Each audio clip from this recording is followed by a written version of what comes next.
क्या हाल चाल दोस्तों, welcome to this channel. JJ की सीजन 3 का नया एपिसोड ड्रॉप हुआ है और इसने लिटरली सब कुछ चेंज कर दिया है। अगर तुमने एपिसोड देखा है तो तुम्हें पता है कि मैं क्या बोल रहा हूँ। अगर नहीं देखा तो भाई ये वीडियो तुम्हारे लिए है। This explains the complete story of Maki और माइन सेनिन। तो अगर तुम रेडी हो इमोशनल रोलर कोस्टर के लिए तो वीडियो एंड तक देखना। तो लेट्स गो। सबसे पहले ये समझते हैं कि कौन है ये दोनों। माकी और माई जेनिन ट्विन सिस्टर्स हैं, born in the Zenin clan, one of the 3 great sorcerer families in Jujutsu Kaisen। ये 3 फैमिलीज पूरे जुजुत्सु वर्ल्ड के बैलेंस को मेंटेन करके रखते हैं। तो you know this sounds prestigious, एक एलिट फैमिली में पावरफुल और रिस्पेक्ट के साथ जन्म लेना। But you are wrong. For Maki and Mai, being born in a Zenin clan was a curse, क्योंकि Zenin clan का एक ही मंत्र है, स्ट्रेंथ इज एवरीथिंग। अगर तुम्हारे पास पावरफुल कर्स्ट टेक्निक नहीं है, हाई कर्स्ट एनर्जी नहीं है या फिर इनने टैलेंट नहीं है तो तुम वर्थलेस हो, एक गार्बेज और एक फेलियर। और माकी एंड माई दोनों ही फेलियर्स थे इस क्लैन की नजर में। क्यों? क्योंकि जुजुत्सु सॉर्सरर की मेटाफिजिक्स में twins are treated as one person. मतलब अगर नॉर्मल लोगों के पास 100% कर्स्ट एनर्जी होती है तो ट्विन्स में ये स्प्लिट हो जाता है 50-50 में। और माकी जिसके पास ऑलमोस्ट 0 कर्स्ट एनर्जी है, बिना कर्स्ट एनर्जी के वो कर्सेस तक नहीं देख सकती, जिसके लिए उसे ग्लासेस पहनने पड़ते हैं। और दूसरी तरफ माई जेनिन, थोड़ी कर्स्ट एनर्जी है उसमें बट स्टिल काफी वीक है compare to the other normal sorcerers. तो इससे पता लगता है कि दोनों ही कितने ज्यादा इनकम्प्लीट हैं। और जेनिन क्लैन इनकम्प्लीट को एक्सेप्ट बिल्कुल भी नहीं करता। और यहीं से शुरू होता है इनका चाइल्डहुड ट्रॉमा। बचपन से ही दोनों सिस्टर्स को अब्यूज फेस करना पड़ा है, फिजिकल एंड मेंटल दोनों तरीके से। जहाँ पे उन्हें मारा जाता था, फोर्स किया जाता था ट्रेनिंग सेशंस में, और उन्हें एक डिस्ग्रेस की तरफ माना जाता था उस पूरे फैमिली में।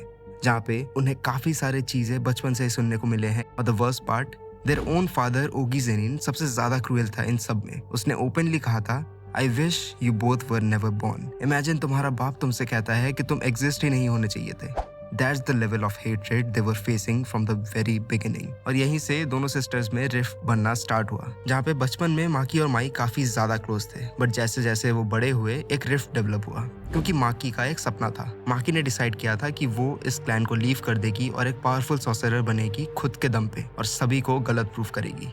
वो स्ट्रॉन्ग थी, डिटरमिन्ड थी और एक फाइटर थी। बट दूसरी तरफ माई का सपना था कि वो इन सब में घुसना ही नहीं चाहती, उसे फाइट नहीं करना था, वो बस एक नॉर्मल लाइफ जीना चाहती थी, away from curses, away from violence. But वो ये सब चीजें किसी को बोल नहीं सकती थी। और अगर यहाँ पे माकी चली जाती तो माई अकेली रह जाती। और यहीं पर वो सेम चीज हुआ। एक रात माकी ने माई से कहा, I am leaving, I am going to jujutsu high, I will become a grade 1 sorcerer and prove the clan wrong. Don't leave me here alone, you are abandoning me, come with me then. I can't, I am not like you, I'm not strong, I don't want to fight the curses. Then I'll fight for both of us. You are selfish. You only think about yourself. You left me to suffer alone. और ये conversation define करता है कि उनकी relationship कितनी ज्यादा खराब बन रही थी। Maki thought she was being strong और Mai thought she was being abandoned. और दोनों सही थे अपनी जगह, बट दोनों गलत भी थे। और ये ट्रेजेडी यहीं पर शुरू होती है। माकी यहाँ से मूव की टोक्यो जुजुत्सु हाई में, जहाँ पे वो मिली सातोरु गोजो से, उसके mentor who respected her despite no cursed energy। पांडा और टोगे इनुमाकी जैसे फ्रेंड्स मिले उसे वहाँ पे, और यूटा ओकोत्सु जैसा एक बढ़िया कंपेनियन। माकी ने अपनी नई आइडेंटिटी वहाँ पे बनाई, अ कर्स टूल का मास्टर। क्योंकि वो कर्स टेक्निक्स यूज नहीं कर सकती थी तो उसने वेपन्स मास्टर कर लिए, sword, spears, the special grade curse tool. वो फिजिकली इतनी ज्यादा स्ट्रांग हो गई थी कि वो ग्रेड 2 कर्सेस को इजीली डिफीट कर सकती थी। लेकिन वो अभी भी इनकम्प्लीट थी, क्योंकि उसका heavenly restriction, the physical gift in exchange for no cursed energy, अभी भी फुल्ली अवेकन नहीं हुआ था। क्यों? क्योंकि माई अभी भी जिंदा थी। Twins are equal to 1 person. जब तक माई अलाइव है, माकी का फुल पोटेंशियल कभी भी अनलॉक नहीं हो सकता। ये काफी इंपॉर्टेंट पीस ऑफ इंफॉर्मेशन है जो कि बाद में काफी ज्यादा इंपॉर्टेंट रहेगा। और दूसरी तरफ माई ज्वाइन करती है क्योटो जुजुत्सु हाई में, जहाँ पे उसे फोर्स किया गया इसे ज्वाइन करने के लिए बाय द जेनिन क्लैन। वो नहीं चाहती थी ये पूरा चीज करने पे, बट उसे फोर्स किया गया। वो क्योटो में लोनली थी, रिजेंटफुल थी माकी के लिए, क्योंकि वो उसे छोड़ के चली गई थी। और वहाँ पे वो फाइट तो जरूर करती थी, लेकिन काफी निराश होकर। और जब टोक्यो और क्योटो टीम्स के बीच में फाइट हुआ था गुडविल इवेंट आर्क में, तो वहाँ पे भी माकी और माई फाइट करते हैं। और माई वहाँ पे कहती है, why did you leave me? You were supposed to protect me. Now I am stuck here because of you. I left so we could both be free. You chose to stay.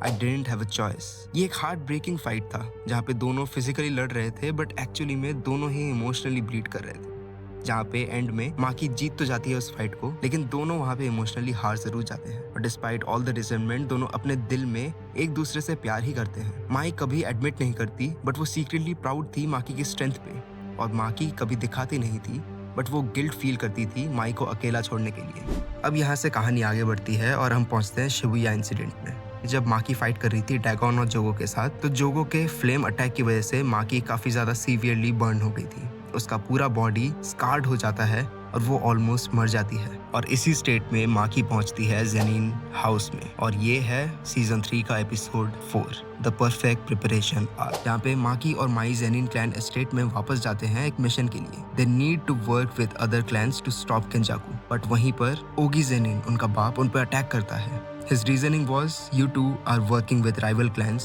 That's treason. You are bringing shame to the Zenin name.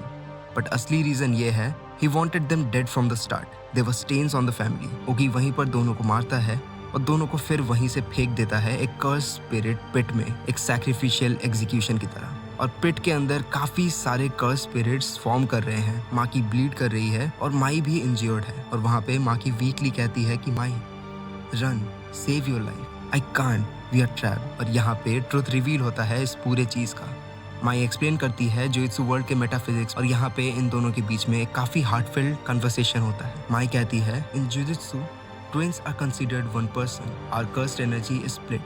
That's why you can't fully awaken your heavenly restriction. What are you even saying? If I die, the cursed energy we share will disappear. You will become complete. You will unlock your full power. No, don't say that.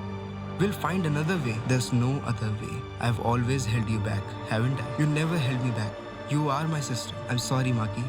Sorry for resenting you. Sorry for not being strong like you. But I'm proud of you. You were always braver than me. I have one request. Destroy it all. Destroy the Zenin clan. Destroy everything that hurts us. Promise me. और इसी heartfelt conversation के बाद माई use करती है her construction technique, her last bit of cursed energy to create a special great curse tool for Maki. एक weapon, her final gift. फिर वो अपनी remaining life force माकी को ट्रांसफर कर देती है to heal her injuries. And then Mai dies in Maki's arms. माकी इस जगह से फिर उठती है in a fetal position, symbol of rebirth, और माई की लाइफलेस बॉडी उसके पास है। और ये पूरा चीज काफी ज्यादा चिलिंग है। हर आईज आर डिफरेंट, क्योंकि उसका हेवनली रेस्ट्रिक्शंस अभी फुल्ली अवेकन हो गया है। वो अब कर्सेस को बिना ग्लासेस के देख सकती है। उसकी फिजिकल एबिलिटीज टोजी फुशिगुरो के लेवल पे पहुंच गई है, और she is no longer incomplete. But the cost, her sister's life. और माकी के दिमाग में सिर्फ एक ही चीज घूम रहा था, डिस्ट्रॉय इट ऑल। तो माकी उठाती है अपना कर्स टूल जो माई ने उसके लिए बना के दिया था, और वो अपनी बहन की आखिरी विश को फिनिश करने के लिए आगे बढ़ती है। माकी वॉक्स थ्रू द जेनिन एस्टेट, और वो हर एक मेंबर को सिस्टमैटिकली मार डालती है। ये फाइट नहीं था, ये एग्जीक्यूशन था। और इस एनिमेशन को मापा ने लिटरली काफी बढ़िया तरीके से बनाया है। और इस एपिसोड के फाइट सीन्स डायरेक्ट रेफरेंस है किल बिल के क्रेजी 88 फाइट की, जहाँ पे ब्लड स्प्रे हो रहे हैं, ब्रूटल कोरियोग्राफी है, और एक वन वुमेन आर्मी वाइब आ रहा है यहाँ से। माकी का मूवमेंट काफी ज्यादा फ्लूइड है, डेडली है, और बिल्कुल एफिशिएंट है। वो 100+ जेनिन सोल्जर्स को अकेली खत्म कर देती है। It's visceral, it's horrifying. और क्योंकि ये लोग डिजर्व करते थे ये सारी चीजों को, इन्होंने माकी और माई को टॉर्चर किया, इन्होंने उन्हें वर्थलेस कहा, और इन्होंने माई को मार दिया इनडायरेक्टली। और अब माकी रिवेंज ले रही है इन सब से। और सबसे सेटिस्फाइंग आता है ओगी जेनिन का डेथ, जहाँ पे इवेंचुअली माकी अपने फादर के सामने आती है। ओगी स्मर्क करता है, कहता है कि तुम क्या सोच रहे हो, मैं एक ग्रेड 1 सॉर्सरर हूँ, और तुम्हें लगता है कि तुम मुझे हरा पाओगे।